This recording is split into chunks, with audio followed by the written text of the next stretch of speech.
కపిలతీర్థం రోడ్డులోని మలయాళ సద్గురు సేవా సమాజం నందు బుధవారం గీతా జయంతి వేడుకలను ఘనంగా నిర్వహించారు. నిర్వాహకులు విద్యా స్వరూపానందగిరి స్వాములు సముద్రాల దశరథి ఆధ్వర్యంలో సమాజంలోని శ్రీకృష్ణుల విగ్రహానికి అదేవిధంగా భగవద్గీత పుస్తకానికి అర్చకులు ప్రత్యేక పూజలను నిర్వహించారు. నిర్వాహకులు పూజ్యశ్రీ విద్యా స్వరూపానందగిరి స్వాములు సముద్రాల దశరథి ఆధ్వర్యంలో సమాజంలోని శ్రీకృష్ణుల విగ్రహానికి అదేవిధంగా భగవద్గీత పుస్తకానికి అర్చకులు ప్రత్యేక పూజలను నిర్వహించారు. ఈ సందర్భంగా వారు మాట్లాడుతూ కేరళలో జన్మించిన మలయాళ స్వామి చిన్న వయసు నుంచి దేశమంతటా పర్యటిస్తూ గీతోపదేశాన్ని చేశారని పేర్కొన్నారు.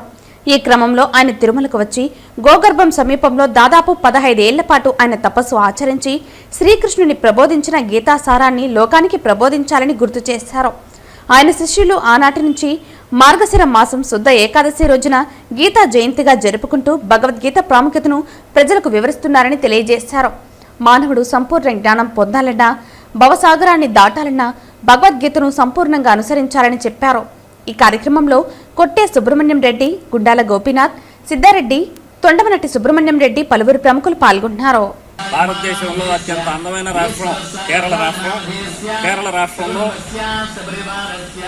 జన్మించి బాల్యంలోనే సంస్కృత విద్యను అభ్యసించి భారతదేశం అంతా పాదయాత్ర చేసి తిరుమల గోగర్భంలో 13 సంవత్సరాలు తపస్సు చేసి 1926లో వ్యాసాశ్రమం అనేసి ఒక ఆశ్రమాన్ని స్థాపించిన వారు మహర్షి సద్గురు శ్రీ మలయాళ స్వాముల వారు. వారి శిష్యులు ప్రస్తుతం విద్యా స్వరూపానందగిరి స్వాముల వారు 1970లో వారి దగ్గర పనిచేసిన తర్వాత స్వయంగా ఈ సమాజాన్ని స్థాపించడం జరిగింది. దీని పేరు శ్రీ మలయాళ సద్గురు సేవా సమాజం.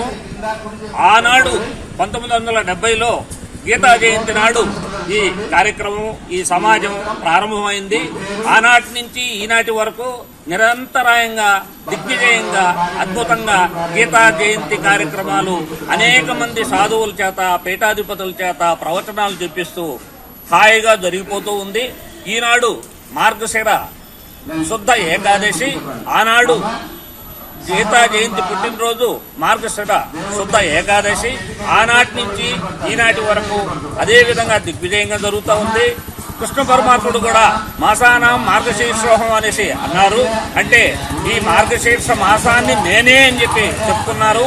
ఎలాగైతే వేదానాం సామవేదోస్మి అన్నారు, అదేవిధంగా ఆనాడు 5000 సంవత్సరాల క్రితం ఈ గీత ఆవిర్భవించింది. ఆనాటి నుంచి నిరంతరాయంగా ఈ కార్యక్రమాలు భారతదేశం అంతా ఘనంగా నిర్వహిస్తున్నారు. దీనికి జయంతి మాత్రమే ఉంటుంది, వర్ధంతి అనేది లేదు.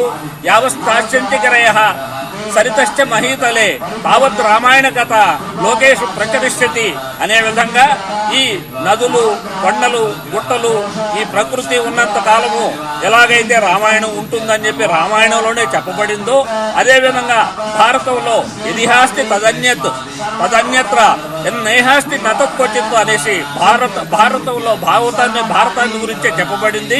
ఆ భారతం నుంచే ఇది పుట్టింది.